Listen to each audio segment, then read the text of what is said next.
வணக்கம் மக்களே, சற்று முன் கிடைத்த தகவல் ஒன்றை பார்க்க போகிறோம். நடுவில் சிக்கிட்டோம், அதை பற்றியெல்லாம் கேட்கவே இல்லை. எடப்பாடிக்கு எதிராக குமரிய செல்லூர் ராஜு திடீர் தகவல். இந்த ஒரு தகவலை பற்றி தான் நாம் பார்க்க போகிறோம். தகவலை பார்ப்பதற்கு முன்னதாக நீங்கள் நம்மளுடைய சேனலுக்கு புதிய பார்வையாளர்களாக இருந்தீர்கள் என்றால் மறக்காமல் நம்மளுடைய சேனலை சப்ஸ்கிரைப் செய்து வைத்துக் கொள்ளுங்கள் மக்களே. தற்பொழுது அதிமுக முன்னாள் அமைச்சர் செல்லூர் ராஜு குறித்த செய்திகளுக்கும் தகவல்களுக்கும் அதிமுகவில் உட்கட்சி மோதல் நிலைக்கும் செல்கிறது என்ற விவாதத்தை சமூக வலைத்தளங்களில் ஏற்படுத்தியுள்ளது. அதாவது, நாடாளுமன்ற தேர்தல் தோல்விக்கு பிறகு ஒவ்வொரு தொகுதி வாரியாக கட்சியின் நிர்வாகிகள், முன்னாள் அமைச்சர்களிடையே அக்கட்சியின் பொதுச் செயலாளர் எடப்பாடி பழனிசாமி ஆலோசனை மேற்கொண்டு வருகிறார். அண்மையில் மதுரை மக்களவை தொகுதி உட்பட நிர்வாகிகளுடன் ஆலோசனை மேற்கொண்ட எடப்பாடி பழனிசாமியிடம் முன்னாள் அமைச்சர் செல்லூர் ராஜு மீது மதுரை மாவட்ட அதிமுக நிர்வாகிகள் பல்வேறு புகார்கள் தெரிவித்ததாக தகவல்கள் வெளியாகியிருந்தது.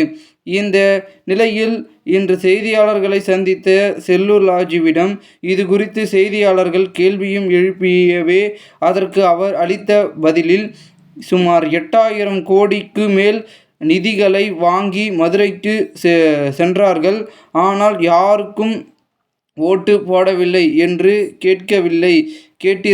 கேட்டிருக்கிறார்கள். அதாவது என்னவென்றால், நான் என்ன காமராஜரா, புரட்சி தலைவர் எம்ஜிஆரா அல்லது ஜெயலலிதாவா? நானும் கூவி தான் பார்க்குறேன். வேகத்தை வெயிலில் தெருவாக சென்று தான் வாக்கு கேட்டோம். கழக தொண்டர்களும் பரபரப்பாக சுற்றி வேலை செய்தார்கள். அதற்கு மேல் கட்சியில் எப்படி வேலை பார்க்க முடியும்? எதிர்க்கட்சி மட்டும்தான் வேலை பார்க்கிறார்களா? எல்லாமே நன்றாகத்தான் வேலை பார்த்தார்கள். ஒரு குறிப்பிட்ட சமுதாயம் இந்தியாவை யார் ஆள வேண்டும் அப்படி என்ற வகையில் மோடிக்கு ஓட்டு போட்டார்கள். மதசார்பற்ற சிறுபான்மையினர், தலித்த மக்கள் ராகுல் காந்தியை கொண்டு வர வேண்டும் நினைத்து வாக்களித்தார்கள். இதற்கிடையே நாங்கள் அடிபட்டு விட்டோம், அவ்வளவுதான். இது தமிழ்நாடு முழுவதும் பிரதிபலித்தது.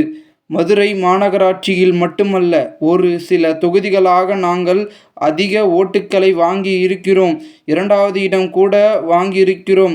மற்ற இடங்களில் இதை தாண்டியும் குறைவாக உள்ளது. அதை பற்றியெல்லாம் பொதுச் செயலாளர் எடப்பாடி பழனிசாமி பேசவில்லை.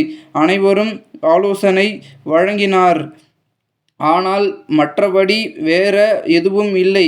பத்திரிகையில் அரை பக்கம் போடும் அளவிற்கு ஒரு சம்பவம் நடக்கவில்லை. மதுரை அண்ணா திராவிட முன்னேற்ற கழகத்தின் கோட்டை. எங்களுக்கே இந்த தேர்தல் முடிவு மன உளைச்சல்தான். ஆனால் மக்கள் வேறு விதமாக முடிவை எடுத்துவிட்டார்கள்.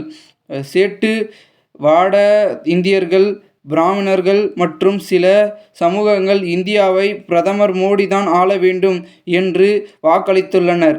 அதேபோல் சிறுபான்மையினர் எங்கள் மீது இன்னும் நம்பிக்கை கொள்ளவில்லை. நாங்கள் எவ்வளவு தூரமோ அவர்களிடம் எடுத்துரைத்தோம். அவர்களுக்கு நல்ல தான் செய்கிறோம். எனவே இது போன்ற வாக்குகள் தான் அவர்களின் வெற்றிக்கு வாய்ப்பாக அமைந்துள்ளது. மற்றபடி வேறு எந்த காரணமும் இல்லை என்று செல்லூர் ராஜு அவர்கள் தெரிவித்திருப்பது பரபரப்பை ஏற்படுத்தியிருக்கிறது. இந்த ஒரு தகவலை குறித்த பொதுமக்கள் உங்களுடைய கருத்துக்களை கூறுங்கள். இதுபோன்று அரசியல் சார்ந்த நிகழ்வுகளாம் தினசரி தெரிந்து கொள்ள சேனலை சப்ஸ்கிரைப் செய்து வைத்துக் கொள்ளுங்கள். நன்றி, வணக்கம்.